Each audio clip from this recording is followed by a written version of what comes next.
안녕하세요, 홍시입니다. 이 영상은 가구 서고 막히는 길을 주행하면서 실주행감을 리뷰하는 퇴근길 시승기입니다. 제가 시승하고 있는 차량은 제네시스에서 가장 인기 있는 모델입니다. 바로 G80인데 페이스리프트 이후 두 번째 연식 변경이 되어서 2026 G80이 출시가 되었습니다. 여기가 또 방직턱 있는 구간인데 승차감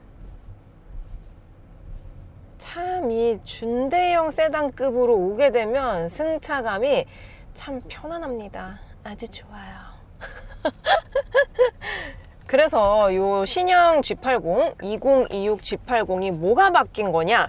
일단 신규 컬러가 추가가 되었습니다. 지금 제가 타고 있는 G80의 신규 컬러 바트나 그레이가 입혀져 있는 차량이거든요. 이게 실물로 봤을 때 혹시 보이실지 모르겠는데 이거는 제가 본편 시승기에서 자세히 보여드렸습니다. 화이트 컬러와 그레이 컬러 그 중간이에요.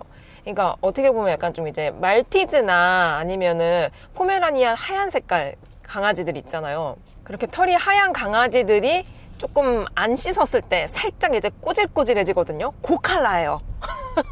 근데 그게 누렇게 뜨는 컬러가 있고 회색빛으로 변하는 컬러가 있는데 이 바트나 그레이는 살짝 회색빛으로 변하는 약간 떼탄 컬러? 떼탄 컬러라고 하니까 좀 그렇다. 아무튼 그 컬러가 신규 도입이 되었습니다. 근데 실제로 보면은 하이엔드 브랜드에서 선택 가능한 진짜 막 비싼 컬러들 있잖아요. 그 느낌이 나요. 그래서 그 느낌이 나서 참 좋습니다. 그리고 파퓰러 패키지가 조금 변했어요. 그게 기존에는 조금 옵션 구성이 달랐던 것 같은데 신형 2026 같은 경우는 드라이빙 어시스턴트 1, 2와 빌트인 캠 패키지 그렇게 딱 묶여 있습니다. 그리고 기본화된 옵션이 또 하나가 있습니다. 바로 에르고 모션 시트. 마침 또 제가 이 에르고 모션 시트를 실행을 시켜둔 상태인데요.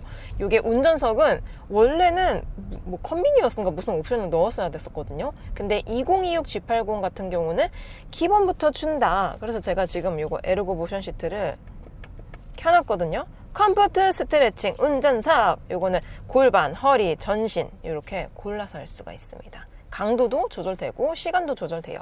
아무튼 이렇게 기본화가 되었고 마지막으로 후면에 원래 제네시스 라인업 같은 경우는 뭐 G80, 뭐 GB80, 뭐 G90 이런 식으로 레터링이 있었어요. 근데 그게 삭제가 되고 또 AWD 4륜구동을 넣었을 경우에는 AWD 배지가 붙었는데 그것도 삭제가 되었습니다. 지금 제가 시승하고 있는 G80도 이 전방에 보시면 구동력 배분이라고 이게 4륜구동을 넣어야지만 보여주는 창이거든요. 그러니까 4륜구동을 넣더라도 이제는 레터링이 안 들어간다. 그래서 신형 G80 2026 같은 경우는 5,978만원부터 시작입니다. 전 버전과 비교했을 때 70 얼마가 오르긴 했거든요.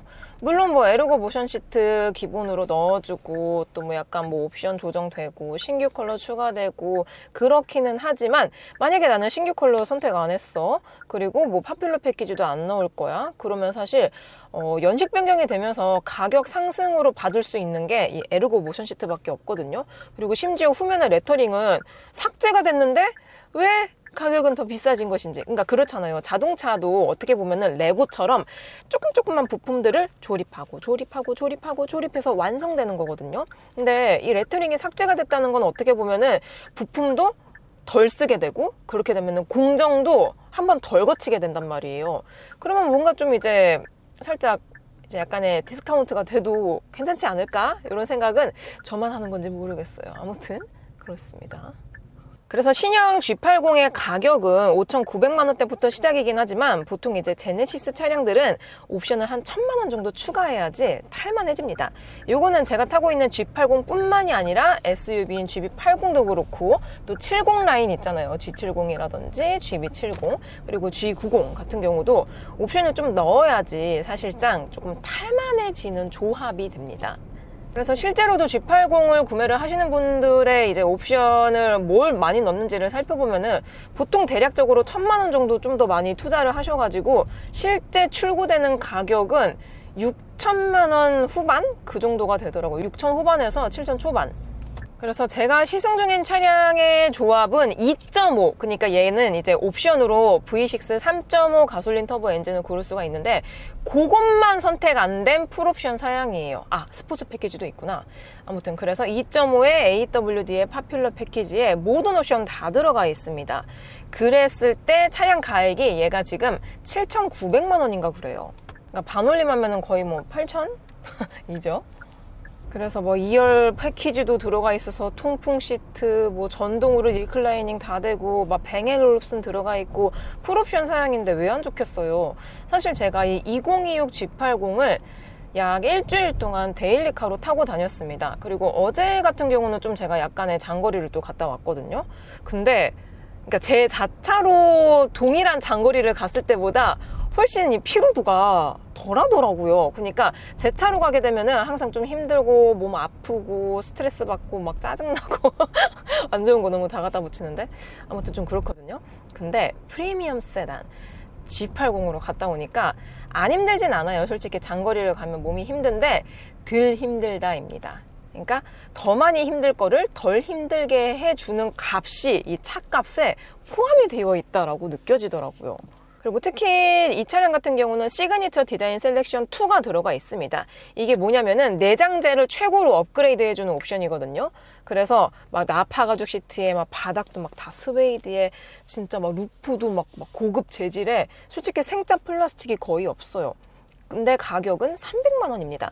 근데 제가 제네시스를 탈 때마다 느끼는 건데 이 시그니처 디자인 셀렉션 2 넣을까 말까요? 이렇게 고민하시는 분들에게 저는 솔직히 강력 추천드려요. 이게 1이 있고 2가 있거든요.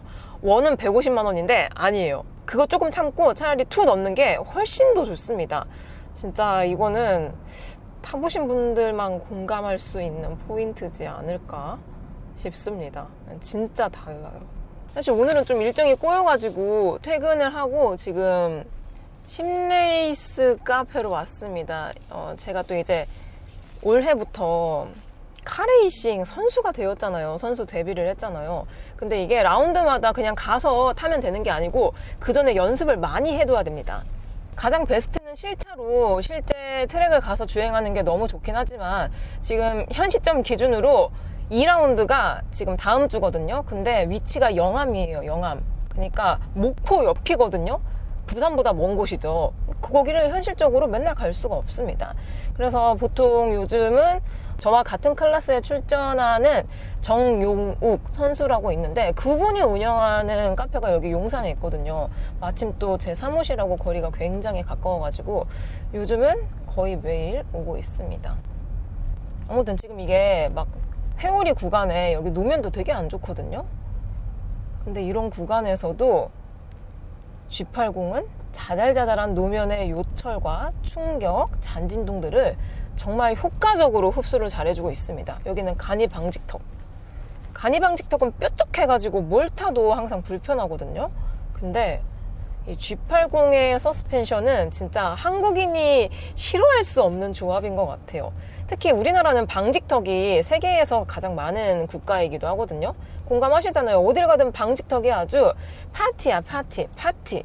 방직턱이 없는 동네가 없어, 정말로.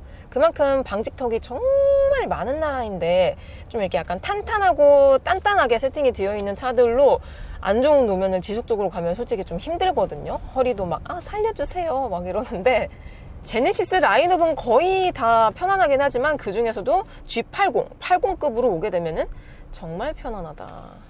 사실 이 차량이 내일 반납이거든요. 솔직히 반납하기가 조금 아쉬울 정도로 상당히 만족스럽기는 합니다. 만족스럽기는 한데 이제 그 가격 대비 괜찮은 것이냐 하면은 또 고민이 많이 생기죠. 왜냐하면은 이 가격대에 다른 선택지가 굉장히 많습니다. 그거는 제가 오늘 이 심레이스를 연습을 하고 다시 또 두 번째 퇴근을 하면서 이어서 말씀드리겠습니다. 이렇게 주차할 때도 360도 어라운드 뷰 들어가 있고 거리 감지 시스템이 상당히 디테일하더라고요. 이게 G80이 차가 작지 않거든요. 전장이 5m 조금 넘고 휠베이스 3m 조금 넘고 크긴 커요. 근데 이렇게 좁은 주차장을 오더라도 센서가 많이 달려 있어서 솔직히 주차가 불편한 적은 없었어요. 그럼 이어서 제가 촬영을 하겠습니다. 여러분, 갑자기 뷰가 바뀌었죠? 네. 저는 심레이스 연습을 하고 오늘 제가 바빠가지고 한 끼밖에 못 먹었거든요. 그래서 너무 힘들어가지고 저녁을 조금 먹었습니다. 그래서 다시 본론으로 돌아와서 제가 아까 해떠 했을 때에는 이 신형 2026 G80에 대한 가격을 말씀을 드렸는데요. 일단 제가 타고 있는 시승 차량은 풀 옵션 사양이기 때문에 이게 2.5 기준으로 7,900만 원대입니다. 사실 7,900만 원이면은 동급 수입 세단을 구매할 수 있는 금액대가 돼요. 특히 이번에 아우디에서 A6가 신형이 나왔는데요. 그게 또 이제 뭐 기본 트림이 있고 뭐 S라인이 있고 한데, S라인은 약간 BMW의 MSP 그리고 벤츠의 AMG 라인, 약간 이런 디자인 패키지거든요. 그리고 실제로도 옵션이 가장 많이 들어가 있는 트림인데, 신형 A6 S라인 기준으로 7천만 원 초반대 정도가 되더라고요. 아니, 그게 풀체인지인데도 불구하고 가격이 물론 오르긴 올랐어요. 오르긴 올랐지만 많이 오르지가 않았다. 그리고 제가 가장 좋아하는 BMW의 5 시리즈, 이것도 이제 530은 안 되고 520i에서 그것도 이제 기본 트림이 있고 MSP가 있거든요. 520i M 스포츠 패키지 기준으로 7천만 원 중반대가 됩니다. 제가 타고 있는 G80 풀옵션 사양보다 저렴한 금액대죠. 그리고 벤츠의 E클래스 E200도 있습니다. 이거는 이제 그 AMG 라인이 있는데 벤츠는 조금 비싸더라고요. 걔는 8천이 좀 넘습니다. 아무튼 수입 동급 세단하고 비교했을 때 물론 G80의 장점도 있긴 해요. 왜냐면은 수입 세단 같은 경우는 트림이 한 두세 가지밖에 없거든요. 그래서 기본 가격이 비쌉니다. 그러니까 시작가, 가격 진입 장벽, 요게 되게 높아요. 반면에 G80 같은 경우는 뭐 기본 트림은 뭐 옵션이 좀 빠지긴 하지만 그럼에도 불구하고 G80 요 마크를 달고 있는 차는 5,900만 원대부터 구매가 가능하다 이기 때문에 내가 얼마나 옵션을 넣느냐에 따라서 사실 이 차량의 포지션이 좀 달라진다라고 느껴졌습니다. 근데 진짜 웃긴 게 이제 G80을 깡통으로 뽑으시는 분들이 생각보다 없더라고요. 아니, 왜냐면은 이게 세그먼트가 높아지면 높아질수록 기본 트림을 구매하더라도 기본적으로 딸려오는 옵션이 많습니다. 뭐 예를 들어서 막 진짜 경차 같은 경우는 기본 트림 사면은 막 직물 시트에 뭐 생짜 플라스틱에 뭐 열선 통풍 당연히 없고 뭐 센서 뭐 360도 어라운드 뷰 웬 말이야, 뭐 카메라 센서도 없고 뭐 주행 보조 기능 다 빠져 있고 뭐가 없거든요, 사실. 근데 이제 세그먼트, 차 급이 커지면 커질수록 기본 트림을 구매하더라도 기본 가격대가 있기 때문에 사실 옵션이 좀 많아요. 실제로 G80 같은 경우도 기본 트림이 그렇게 못할 만한 수준이 아니기는 하거든요. 기본적으로 옵션도 거의 다 들어가 있고, 특히 이제 좀 아래급 차들 같은 경우는 막 내비게이션도 옵션이고 디스플레이 빠지고 뭐 클러스터 막 일반적인 뭐 그런 거 들어가고 그러는데 G80은 안 그래요. 그냥 기본적으로 이런 것들이 들어가 있기 때문에 깡통도 괜찮을 것 같다라는 생각이 들긴 하거든요. 근데 의외로 G80 실 오너분들은 깡통을 안 산다.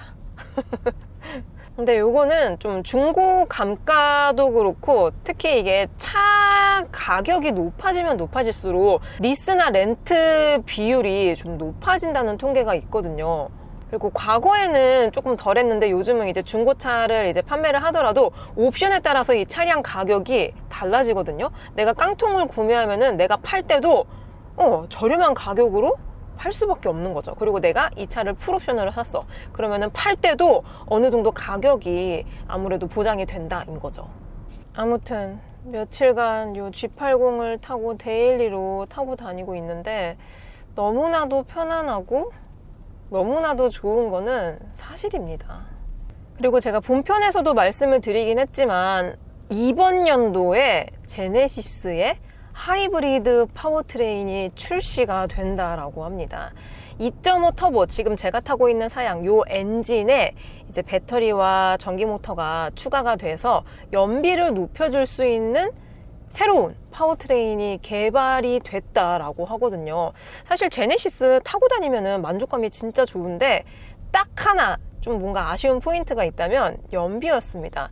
요즘은 이제 동급 수입차도 그렇고 다른 브랜드도 그렇고 진짜 하다못해 MHEV, 마일드 하이브리드라도 껴주잖아요. 진짜 그 조그만 48V 시스템을 사용하더라도 그래도 아주 0.1이라도 연비를 아주 조금이나마 도움을 줄 수 있도록 해놓는데 제네시스는 아직까지 그러한 파워트레인이 없기 때문에 항상 아쉬웠어요.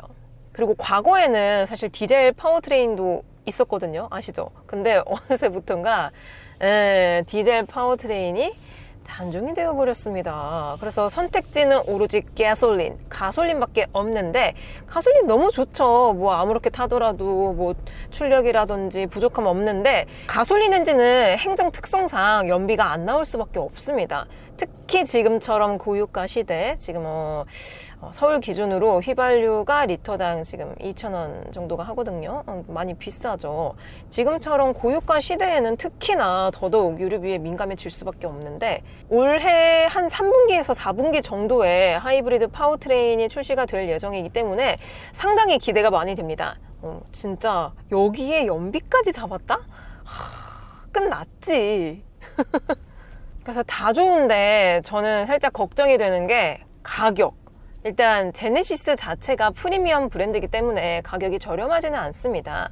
근데 여기에 하이브리드 파워트레인이 들어가? 그럼 얼마나 비쌀까? 많이 비싸지 않을까 싶습니다. 제 예상으로는 제네시스는 기본 파워트레인 라인업이 2.5 가솔린 터보거든요. 요 가격에서 하이브리드 추가하면은 제가 봤을 때는 400에서 500 사이? 그 정도가 아마 비싸지 않을까라는 예상이 듭니다. 근데 그만큼 비쌀 거면은 연료 절감 효과를 분명하게 보여줘야 되지 않을까 싶어요. 뭔가 이제 하이브리드 파워트레인인데 막 연비가 막 그래도 막 리터당 막 12km 나와. 그러면은 조금 실망스러울 것 같아요. 여기가 노면 상태가 진짜 안 좋고 방직턱도 엄청 많거든요. 그런데도 불구하고 진짜 승차감은 인정할 수밖에 없는 편안함입니다. 그리고 시승 차량은 풀옵션 사양이기 때문에 프리뷰 전자제어 서스가 들어가 있기는 한데 요거를 안 넣더라도 제네시스는 사실 승차감이 괜찮습니다. 야간에는 또 이 앰비언트 라이트, 요게 또 이제 매력이 있죠. G80 앰비언트 라이트도 진짜 예뻐요. 이게 직접 발광식이긴 한데 미묘하게 그 가니쉬하고 딱 붙어가지고 은은하게 약간 무드램프 느낌이 느껴지는 그런 라이트거든요. 그래서 앰비언트 라이트도 상당히 만족스럽고 상당히 예쁩니다. 진짜 예쁘죠. 이로써 일주일간 홍씨와 함께했던 2026 G80은 떠납니다. 특히 제 마음에 들었던 시승 차량 같은 경우는 이제 보내줄 때 뭔가 좀 아쉬워요. 분명 내 차가 아닌데도 불구하고 뭔가 이제 내 차를 판매하는 그런 느낌이 들기도 하고 뭔가 약간 내 새끼를 보내는 그런 기분이 들더라고요. 자동차가 참 미묘해요. 분명 생명체는 아니잖아요. 기계잖아요. 그럼에도 불구하고 약간 생명체처럼 감성을 자극한다. 여러분들은 퇴근 중이신가요? 오늘 하루도 정말 수고 많으셨고요. 저는 그럼 다음 영상에서 뵙도록 하겠습니다. 그럼 안녕.